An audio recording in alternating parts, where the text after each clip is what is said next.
എന്റെ മോളിൽ നിന്ന് ലണ്ടനിൽ നിന്ന് വരുന്നുണ്ട്. ശക്തി വണ്ടി എടുത്തോണ്ട് പോയി അവിടെ എത്തിയോന്ന് അറിയില്ല. ഒന്ന് എയർപോർട്ട് പോയി അവളെ പിക്കപ്പ് ചെയ്യൂ. നീ അവളെ കണ്ടിട്ടില്ലല്ലോ. അവളുടെ നമ്പർ ഒന്ന് നോട്ട് ചെയ്തോ.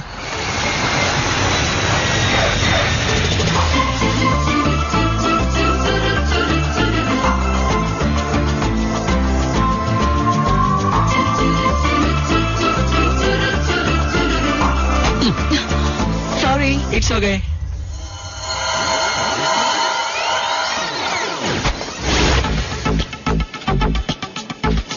Excuse me. യെസ്. വേണമെന്ന് വെച്ചിടിച്ചതല്ലേ? അല്ലല്ലോ. വേണമെന്ന് വെച്ചിടിച്ചതല്ലേ? അതെ. ഓക്കെയാണോ?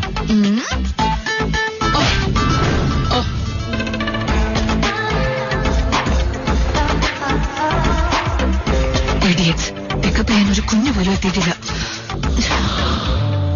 കാർ വന്നിട്ടുണ്ടല്ലോ. ഡ്രൈവർ എന്താ ഇവിടെ തന്നെ നിൽക്കുന്നത്? ആരെങ്കിലും ഗേറ്റിന്റെ അടുത്ത് വന്നൂടെ നിനക്ക്? സോറി. ലഗേജ് ആരാ എടുത്ത് വെക്കുന്നത്? സോറി.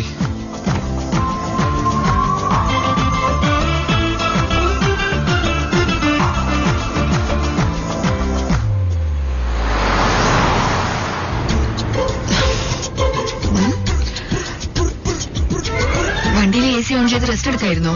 ഇല്ല മാഡം. പിന്നെ എങ്ങനെയാ തണുത്തിരിക്കുന്നത്? ഞാൻ ഇങ്ങോട്ട് വരുമ്പോ AC ഇട്ടായിരുന്നു. യാ ഫൈൻ.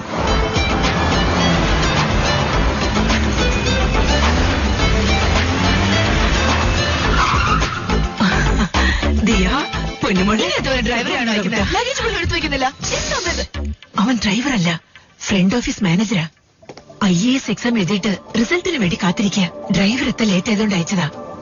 ഇതാകത്തോണ്ട് വയ്ക്ക്, ഞാൻ വരാം. Hello, what's your problem? ഇയാളെ ഡ്രൈവർ അല്ലെന്ന് പറഞ്ഞൂടെ? പറഞ്ഞില്ലെങ്കിൽ എനിക്കെങ്ങനെ അറിയാം? It's okay. എന്ത് ഇറ്റ്സ് ഓക്കേ? ഒന്ന് പറഞ്ഞിരുന്നെങ്കിൽ ഞാൻ വഴക്കുണ്ടാക്കില്ലായിരുന്നല്ലോ.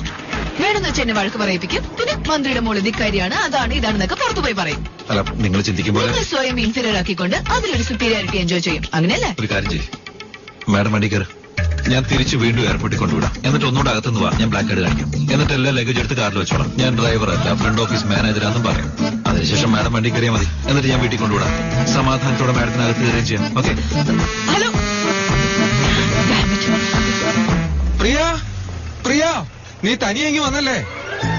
വിവരദോഷി, നിന്നോട് പിക്കപ്പ് ചെയ്യാൻ വരാൻ പറഞ്ഞ എങ്ങോട്ടാണ് പോയത്? ഒരു നല്ലത് ചെയ്യാൻ പോയപ്പോ ഹിന്ദി അറിയാതെ ഞാൻ പെട്ടുപോയ കാര്യം നീ അറിഞ്ഞില്ലല്ലോ.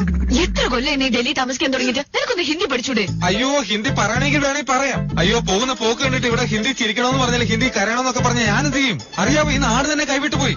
നീ ഇങ്ങോട്ട് നോക്കിക്കേ, നീ നാട്ടിലില്ലാത്തപ്പം ഈ വീട്ടിൽ ആരും എന്നെ ബഹുമാനിക്കത്ത് പോലില്ല. അറിയോ നിനക്ക്? അതിന് ഞാൻ അനുസരിച്ചിട്ട് അത് കുഴപ്പമില്ല. ചെറുപ്പം മുതലേ നമ്മൾ അങ്ങനെയാണല്ലോ. ഒരു മുറച്ചെറുക്കനായതുകൊണ്ട് ഞാൻ അത് പ്രതീക്ഷിക്കുന്നില്ല.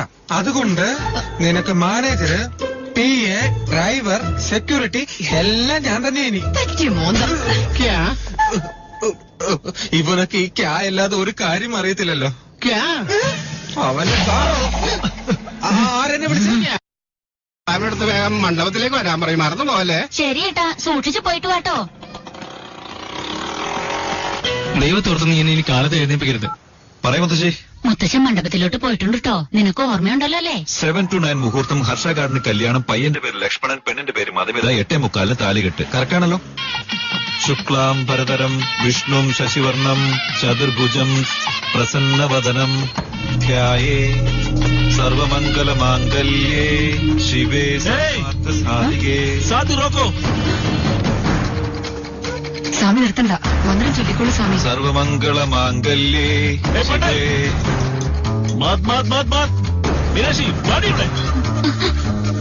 मीनाक्षी आरोड़ी ചോദിച്ചു കല്യാണം അറേഞ്ച് ചെയ്തേ.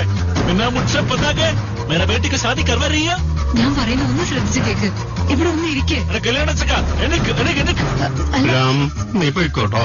ഈ മുഹൂർത്തത്തിന് കല്യാണം നടക്കണ പോലെ തോന്നണില്ല. എന്തോ പ്രശ്നമുണ്ടെന്ന് എനിക്ക് തോന്നിപ്പോ. നീ പോയിക്കോ. 10:11 മുഹൂർത്തത്തിന് ഞാൻ നടത്തിക്കോളാം. നീ നാണമില്ലടി നിനക്ക്? तूने मुझसे नहीं बस किया, लेकिन ये मेरी बेटी है ना. എന്റെ മോളുടെ കല്യാണത്തെ ഞാൻ അറിയാൻ നടത്തുവാണോ നീ? ഇത് ഞാൻ സമ്മതിക്കില്ലടി. നിങ്ങളുടെ ഗുണ്ടായിസ് എനിക്ക് ഇഷ്ടപ്പെടാത്തത് കൊണ്ടല്ലേ നിങ്ങൾ ഞാൻ ഡൈവോഴ്സ് ചെയ്തത്. ദയവ് ചെയ്ത് എന്റെ മോളുടെ ജീവിതം കൊണ്ട് നിങ്ങൾ കളിക്കരുത്. ഈ കല്യാണം എങ്ങനെയെങ്കിലും पहले शादी होने दीजिए. आप मेहरबानी करके बैठिए प्लीज. 2 गोली का पुलिस बना मुझे समझाएगा.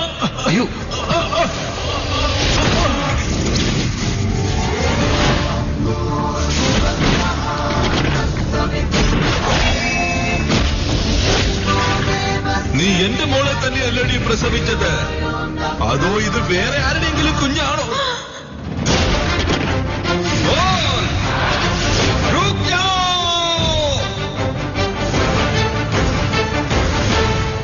കല്യാണം കഴിച്ച പെണ്ണാണെങ്കിലും വാടി തോടി എന്ന് പറഞ്ഞ് അവഹേളിക്കാൻ പാടില്ല. വാ മോളെ, പോ മോളെന്ന് ബഹുമാനത്തോടെ സംസാരിക്കണം. ഇവിടെ നിന്ന് പുറത്തു പോ. ഇവിടെ നിന്ന് പുറത്തു പോകാൻ.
ജീവന ഹേതുന കണ്ടേ ബദ്നാമി സുബഹേ ത്വം ജീവ സരതാ സതാ. എവിടെ നിന്നാണ് നിനക്ക് ഇത്ര ദേഷ്യം വന്നത്? ദിവസവും ഗായത്രി മന്ത്രം ജപിക്കുന്നവർക്ക് ഇങ്ങനെ ദേഷ്യം വരാൻ പാടില്ല. ഇത് 3ാം തവണയല്ലേ? അവനങ്ങനെ ചെയ്തുകൊണ്ടല്ലേ മുത്തശ്ശ ആ വയസ്സായ പോലീസുകാരന്റെ ദേഹത്ത് വീണപ്പോ എന്തോ ഒരു ശക്തി എന്നിലേക്ക് വന്നതുപോലെ. അതിനുശേഷം പോലീസ് കേസായ പിന്നെ നിനക്ക് IAS എടുക്കാൻ പറ്റില്ലടാ. നീ IAS ആകണമെന്നുള്ളത് നിന്റെ അമ്മയുടെ ആഗ്രഹമാ, നിന്റെ അച്ഛന്റെ സ്വപ്നവുമായിരുന്നു. ഇനിങ്ങനെയൊന്നും ഉണ്ടാവില്ല മുത്തശ്ശ. നിങ്ങളവൻ എത്ര സാധുവായിട്ട് വളർത്താൻ വിചാരിച്ചാലും മക്കൾക്ക് അവന്റെ അച്ഛന്റെ ശീലം ഇല്ലാതിരിക്കുന്നു തോന്നുന്നു. രക്തസാക്ഷി പെരുമാൾ ശിവ, പെരുമാൾ ശിവ, സാക്ഷി പെരുമാൾ ശിവ.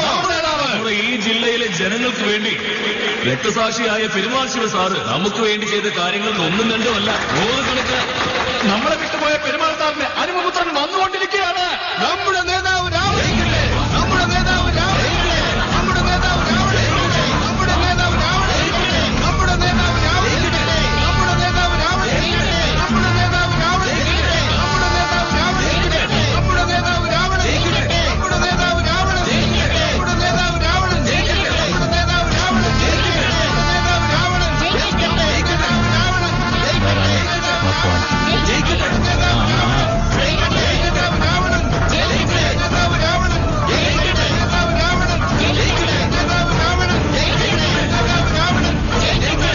രാഹുൽ. ഈ എടുത്തവന്റെ വണ്ടികൾ കാരണം ഹൈവേയിൽ എത്ര ആക്സിഡന്റ് ഉണ്ടായെന്നറിയുമോ?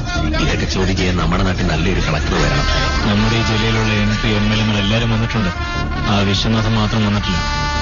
ആന്ധ്ര തെലങ്കാന ഈ 2 സ്റ്റേറ്റുകൾക്ക് മാത്രമാണ് റാം കൃഷിക്ക് ആവശ്യമായിട്ടുള്ള കൂടുതൽ കാര്യങ്ങൾ കേന്ദ്ര ഗവൺമെന്റ് അംഗീകരിച്ചിട്ടുള്ളത്.